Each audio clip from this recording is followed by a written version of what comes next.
In today's video, we're going to discuss what all comes with playing in the Portuguese First Division. First off, I want to say shout out to all my Portuguese teammates, Portuguese people I met, all the people I met over in that league. That league is so fun, so amazing. I had a great time and has catapulted me to a next step in my career. So I'm going to break down everything that is involved with Portuguese basketball, how the league is set up, living, comfort, play style, pay, everything. This should be your all-encompassing video on what it's like playing in the Portuguese First Division. So first I want to talk about the league structure. So in Portugal, you have 12 teams in the First Division as of right now.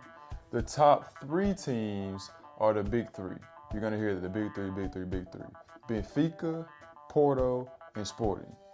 Those are the teams that are the biggest, with the highest budget, in the biggest cities and places to live. Those are the big 3. They got all the money, all the top players, all the notoriety, all the respect. Those are the top 3. Benfica won the championship the year that I played there. Porto was the first seed and they won one of the cups. Sporting did not have that great of a season, but those are the big 3. After those big 3, you got the mid-level teams. You got the Liverence and Ovar.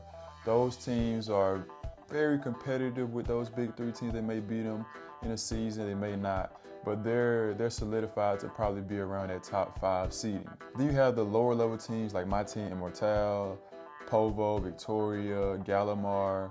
Those teams are trying to make the playoffs each year.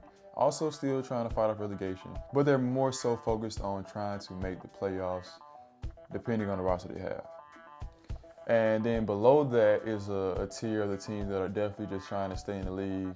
Those teams fluctuate a lot. Last year, it was Lusitania and Portimonense that went down. I don't know the 2 teams from the second division that came up. And you also have Gallimar and Esguerra. Those teams are trying to stay in the First Division, make the playoffs possibly, but really just stay in the First Division from what I've seen and what people have told me. Now, play style varies a lot per team.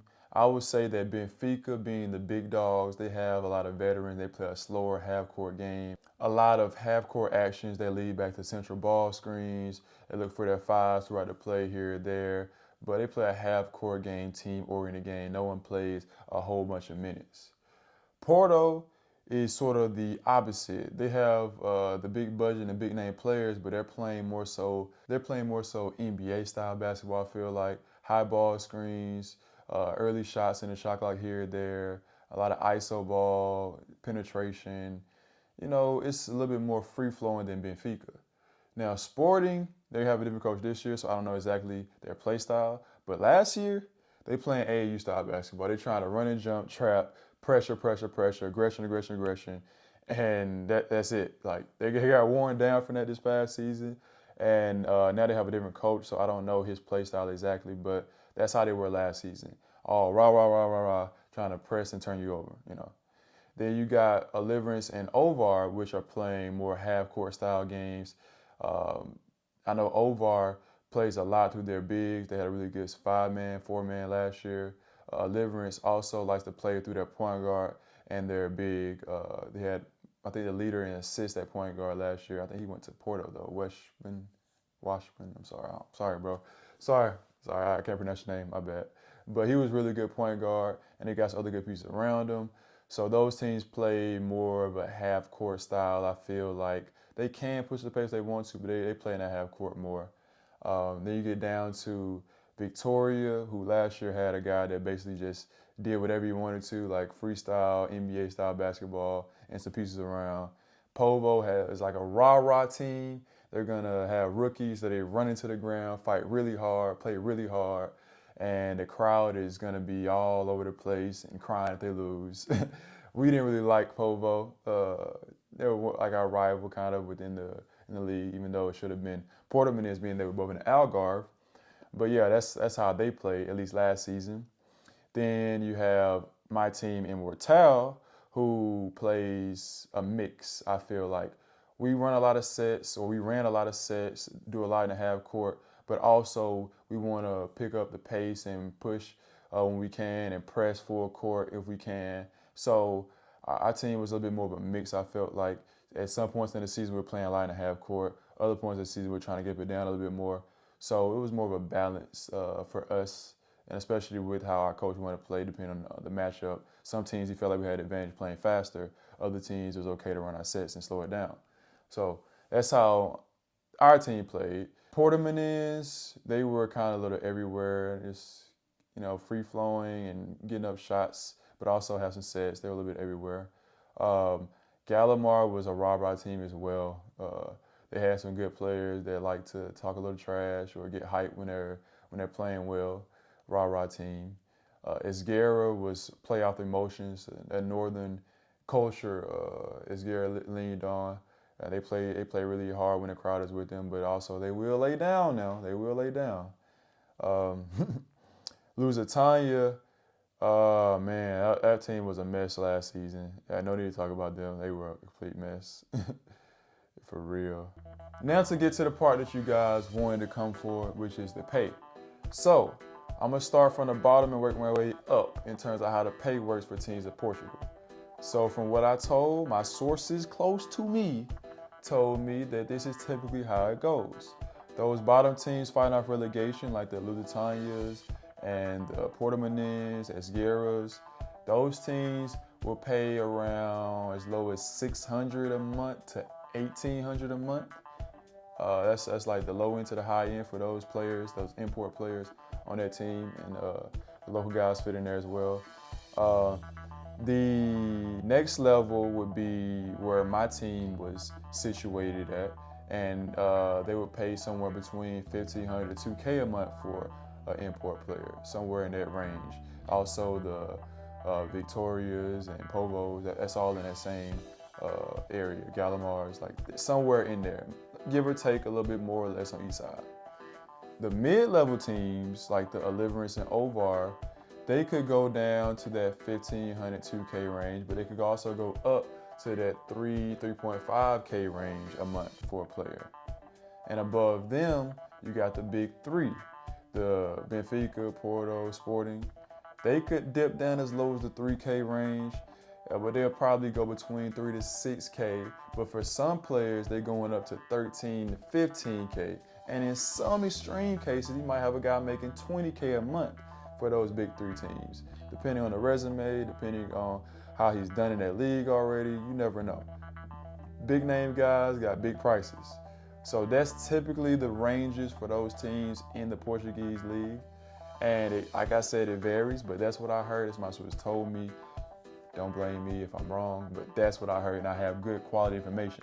So if you see something different or hear something different, let me know, holler at me, but that's what I've heard and experienced. Now for the final part, we're going to talk about living. Living in Portugal while you're playing basketball there can be very different depending on the club. I was in a great situation, I cannot lie. Albufeira in the Algarve was an amazing place to live. In a tourist city, right by the beach, great weather, English-speaking people, a lot of UK people, shout out to the UK, now I'm in the UK, come in to have vacation or holiday, as they say, and they get wild and crazy out there. It's crazy town, Albufeira. Same as Portman's, the Algarve region in general. That's like the vacation spot for the rest of Europe, or at least the UK and that western side of Europe. Other places like in Lisbon, where Benfica and Sporting plays, that's the capital. It's really nice there. It's the capital, so it's expected to be nice. Got a lot of things around that area, a lot of things to do, a lot of people. A lot going on in Lisbon. Is the capital. Now you go to the north, it's a lot colder, still good place to live.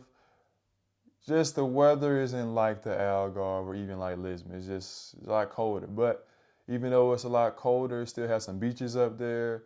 The fans are very, very proud and spirited. Like I said earlier, those Povo fans, they have that north in them, as my coach would say. He's from the north. Like, it's a little different spirit up there because it's colder, and they have more of that tough mindset and attitude because of that. Or at least they feel that way. So yeah, living in Albufeira is pretty good. Things are cheap there. I could get around my little town, city, 3 or 4 euros for a taxi to go to the store. It's pretty good living, cheap. things are where they need to be. You can find what you need to find. You can order things on Amazon, Spain, use that. Yeah. Now, the final part I want to talk about is the opportunities and the level of play Portugal is. Like I said, things vary depending on the team.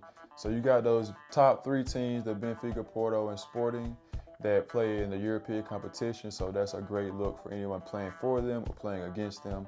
That's really high level competition, and they have some really good players there.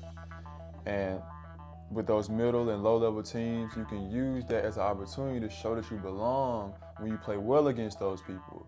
So a guy making 1 to 2K, 3K can either make a good impression to play for one of those teams or show on film that he played well against those teams or well in their league to go and play for a team that plays in European competition, which I sort of did so myself. So because of those big teams and the fact that it's respected and Portugal basketball is known in other places and players have came through their league that are really good, you have an opportunity to move up from playing basketball in the Portuguese First Division. I feel like for any rookie or any player that is trying to make a jump, it's a great league to be in. It is a league to catapult you somewhere else. But even if you want to stay there, there are great opportunities. Like I said, these guys in there making over 10K a month. So it depends on what you want to have for your career, where you want to play at, what style of play, what type of place. Like all that varies player to player. But you can find all of that within that league or opportunity to find it somewhere else by playing in that league. So all in all, I had a great experience playing there, and I recommend anyone to try playing basketball in the Portuguese First Division.